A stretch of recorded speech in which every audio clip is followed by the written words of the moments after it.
Good morning, students. Today, now we are going to see our next topic, moment of inertia of any object that we have seen. It is the measure of mass. Now, that measure of mass is given by moment of inertia, that is the measurement of mass of any object which is performing a rotational motion. It is called as also rotational inertia. Here we are going to see one thing is we are going to consider uniform mass distribution of any rigid body. म्हणजे आपण कोणतीही body जी काही select करणार आहे, कोणताही shape जो आपण select करणार आहे त्याच्यामध्ये काय आहे, युनिफॉर्म मास डिस्ट्रीब्यूशन आहे.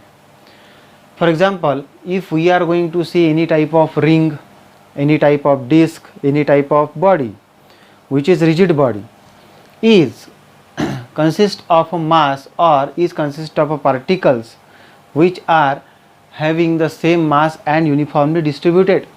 Finite number of particles are there.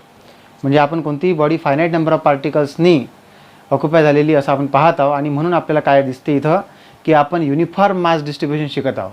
जेव्हा आपण युनिफॉर्म मास डिस्ट्रीब्युशन शिकू तेव्हा आपलं जे इक्वेशन आहे मोमेंट ऑफ इनर्शियाचे ते कसे होईल, M I of body is given by it is the product of mass and square of its distance, that is the distance of the particle from the axis of rotation. म्हणजे axis of रोटेशनपासून जे distance आहे त्याचा square आणि मासचा product असं आपण म्हणू.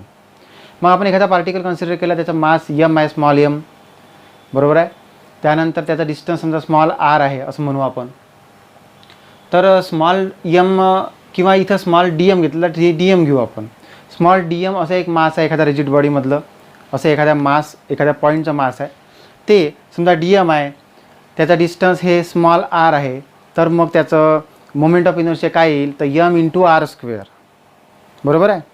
अशाच प्रकारे दुसऱ्या मासचं पण तेवढंच येईल कारण की त्याचंही डिस्टन्स आपण सेम असं कन्सिडर करू. म्हणजे आपण युनिफॉर्म मास डिस्ट्रीब्युशन सिलेक्ट करत आहे आणि त्या सगळ्या माससाठी त्या मासचा जो काही सेंटर आहे तो जवळपास म्हणजे तो आपण त्याचा ॲव्हरेज रेडियस जी आहे, प्रत्येक मासची जी रेडियस आहे, प्रत्येक मास हे जे काही फिरत आहे रोटेशन मोशन करत आहे त्याची ॲक्सिस ऑफ रोटेशनपासूनचे जे डिस्टन्स आहे, त्याची जी रेडियस आहे फिरण्याची, ते सगळ्यांच्या रेडियसची बेरीज करून divided by that number of masses जर आपण केलं तर समजा काय येत आहे, स्मॉल आर येत आहे.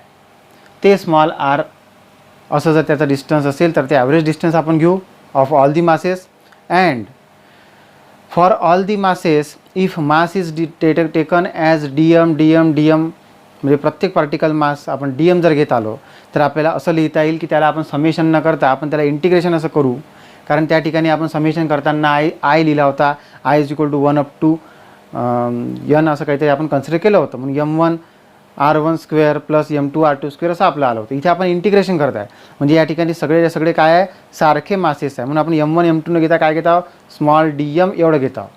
अशाच प्रकारे आपण त्याचा डिस्टन्स जे आहे ते ॲव्हरेज डिस्टन्स घेत आहोत. ते जर समजा एखाद्याचा R1 असेल, दुसऱ्याचा R2 असेल, सगळ्यांचा ॲव्हरेज डिस्टन्स स्मॉल आर असेल तर मग आपण असं लिहू शकतो, it is the integral in the place of summation it is the integral of R square, that is the square of the distance, square of the average distance from the axis of rotation, and it is the product of square of the average distance of the axis of rotation and dm, that is the mass. For every mass it is integrated and we get the total mass here, and therefore we are getting the moment of inertia of total mass of any body. म्हणून आपण यानंतर असं consider करणार, हे लक्षात ठेवायचं तुम्हाला. आता याच्यामध्ये दोन एक्झाम्पल आपल्या सिलेबसमध्ये दिलेले आहे. त्यातलं पहिलं बघा, M I of a uniform ring.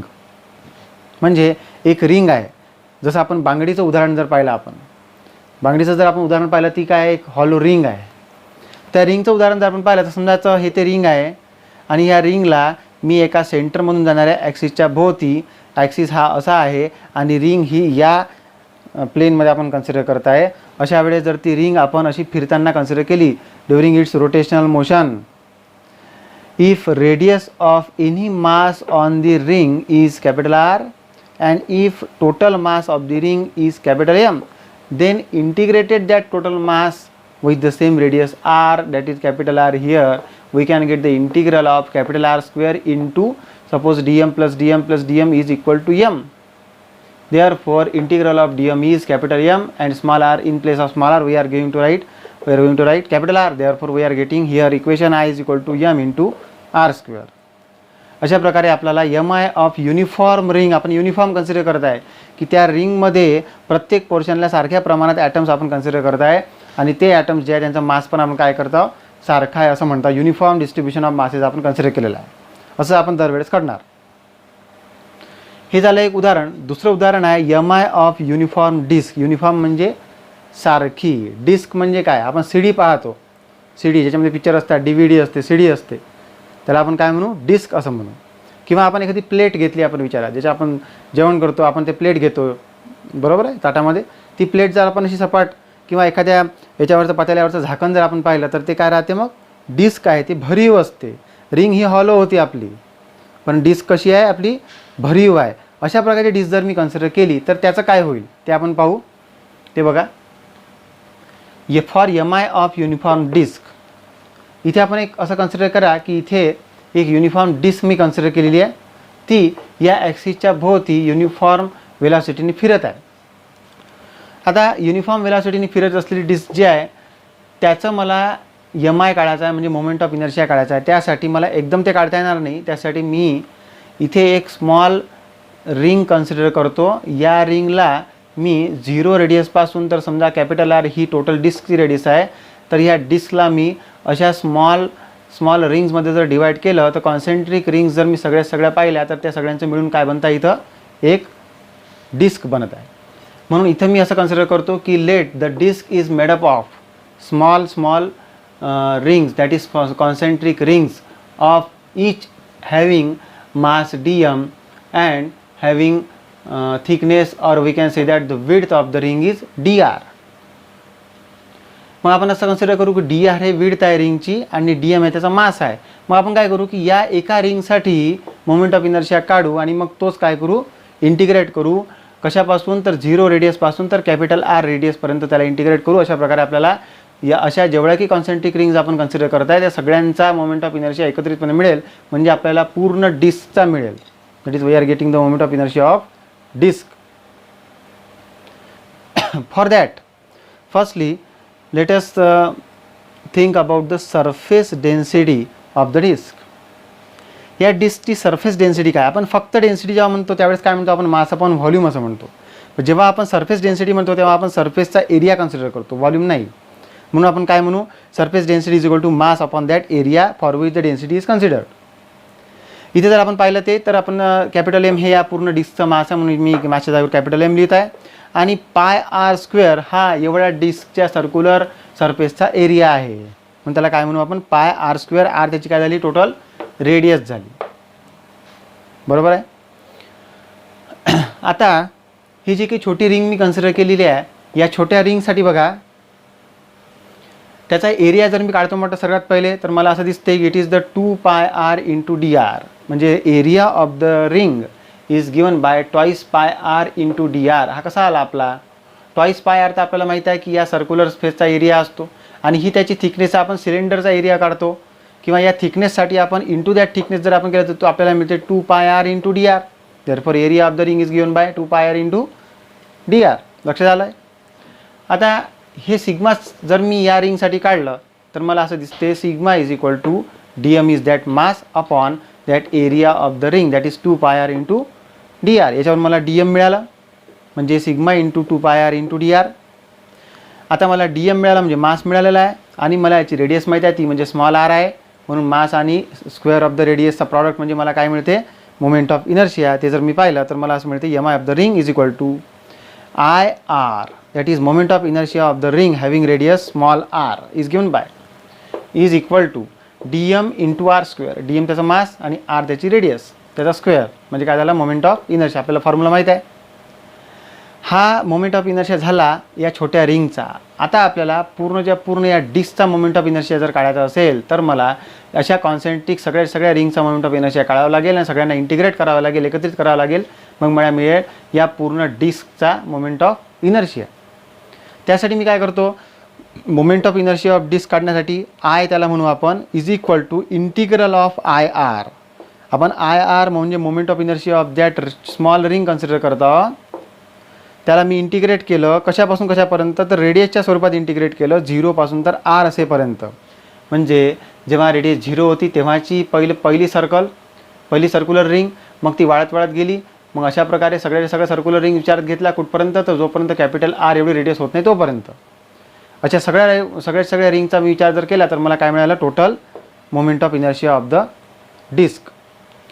आता इथे एकदम सोपं आहे बघा, इथे dm × r² लिहिलं आपण. आता मॅथमॅटिकल पार्ट आहे पूर्णपणे, फिजिक्स आपलं इथे संपलेलं आहे. इथे मॅथमॅटिक्स जर लागत त्याप्रमाणे बघा, आता आपल्याला इंटिग्रेशन सर्व रूल माहीतच आहेत. मग आपल्याला dm × r² लिहिलं मी. dm म्हणजे काय आपल्याजवळ आहे इथे, dm म्हणजे सिग्मा × 2πr × dr. म्हणून इथं लिहिलं मी 2πr × dr × सिग्मा आणि r² अच्छा असा लिहिला. आता आपल्याला माहिती आहे 2 कॉन्स्टंट आहे, पाय कॉन्स्टंट व्हॅल्यू आहे, r फक्त कॉन्स्टंट नाही, dr त्याच्या विथ रिस्पेक्ट टू घेत आहोत म्हणून तो पण आपण कॉन्स्टंटमध्ये बाहेर घेणार नाही. सिग्मा म्हणजे सरफेस डेन्सिटी असते, ती मास अपॉन एरिया असते, ती प्रत्येक माससाठी त्या पर्टिक्युलर एरियासाठी कॉन्स्टंट असते. म्हणून आपण सिग्माला बाहेर घेऊ आणि 2π बाहेर घेऊ. मग मला मिळालं 2π × sigma integral of 0 to r. इथे r होता, इथे r² आहे म्हणून इथे झाला r³ × dr. मग खाली जर पाहिलं आपण तर 2π × सिग्मा असं लिहिलेलं आहे मी. याचा इंटिग्रल जर मी काढलं r³ तर मला मिळालं r⁴/4. आपल्याला माहीत आहे इंटिग्रल ऑफ x², तर x³ / 3 असं म्हणतो आपण. अशाच प्रकारे इंटिग्रल ऑफ x⁴a म्हणजे काय असते ते, x⁴a+1 a+1 असा फॉर्म्युला आहे आपल्याकडे. तशा प्रकारे आपण r⁴ आहे तर r⁴3+1 म्हणजे 4/4, 0 पासून r पर्यंत. अप्पर लिमिट r आहे, लोअर लिमिट 0 आहे. 2π सिग्मा असं लिहिलं आपण. आता मी अप्पर लिमिट इथे पुट करतो मायनस, मग आपण लोअर लिमिट पुट करू. अप्पर लिमिट जर मी पुट केली तर मला दिसते कॅपिटल R इथं जर लिहिला मी तर r⁴/4. लोअर लिमिट 0 आहे, 0⁴ म्हणजे 0 मिळाला आपल्याला म्हणून ते इथं लिहिलेलं नाही. यामध्ये 2π, आता सिग्मा जो आहे तो आपण इक्वेशन नंबर 1 मध्ये काढलेला आहे इथे, तो म्हणजे m/πr². तो इथे जर मी पुट केला तर इंटू हा इथं लिहिला मी, याचं अशा प्रॉडक्ट मी अशा इथं लिहित आहे. याच्यामध्ये मला r² आणि r⁴ मधला फक्त r² शिल्लक राहिलेला आहे, तो इथे लिहिला. कॅपिटल M शिल्लक राहिला तो लिहिला. पाय कॅन्सल झाला आहे. 2 2 2 जा 4 म्हणून इथे 2 मिळालेला मला, म्हणून 2 बाहेर घेतला तर 1/2 भेटलं मला इंटू m × r², म्हणजे I = ½ mr². This is the moment of inertia of a rigid body, that is the disk. Moment of inertia of the disc, या डिस्कचा मोमेंट ऑफ इनर्शिया आहे हा. आणि आपण अशाच प्रकारे वेगवेगळे मोमेंट ऑफ इनर्शिया या ठिकाणी पाहणार आहोत. आपण आपल्या पुस्तकामध्ये जर पाहिलं तर तिथे आपल्याला पेज नंबर 21 मध्ये वेगवेगळ्या प्रकारचे मोमेंट ऑफ इनर्शिया दिसतात. ते बघा, तुम्ही सर्वांनी पुस्तक पाहायचं आहे. पेज नंबर 21 काढायचा आहे. त्यामध्ये पहिला ऑब्जेक्ट आहे thin ring or hollow cylinder. त्याचा ॲक्सिस जो आहे तो जर सेंट्रल असेल, सेंटरमधून जात असेल, त्याचा moment of inertia I = mr² आहे. थिन रिंग जर विचारात घेतली आपण तर त्याचा डायमीटर थ्रू जर जात असेल तर ॲक्सिस जात असेल तर ½ mr² आहे. जसं आपण या ठिकाणी काढलं त्याप्रमाणे. Annular ring or thick walled hollow cylinder असेल त्याचा मोमेंट ऑफ इनर्शिया दिलेला आहे सेंट्रल ॲक्सिसपासून. अशा प्रकारे वेगवेगळ्या शेप्ससाठी मोमेंट ऑफ इनर्शिया दिलेले आहे. ते सर्वांनी पाहून घेणे आणि ते पाठ करायचं आपल्याला. सर्वांचे मोमेंट ऑफ इनर्शियाचं एक्सप्रेशन आपल्याला नाही आहे, पण त्याच्या मोमेंट ऑफ इनर्शियाचे एक्सप्रेशनचं प्रूफ नाही आहे असं म्हणू आपण, पण एक्सप्रेशन दिलेले आहे.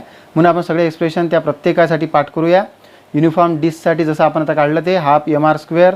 युनिफॉर्म डिस्क आपण काढू जर डायमीटर थ्रू जर जात असेल ॲक्सिस तर 1/4 mr². असे सगळेचे सगळे आपल्याला पाठ करायचे आहे.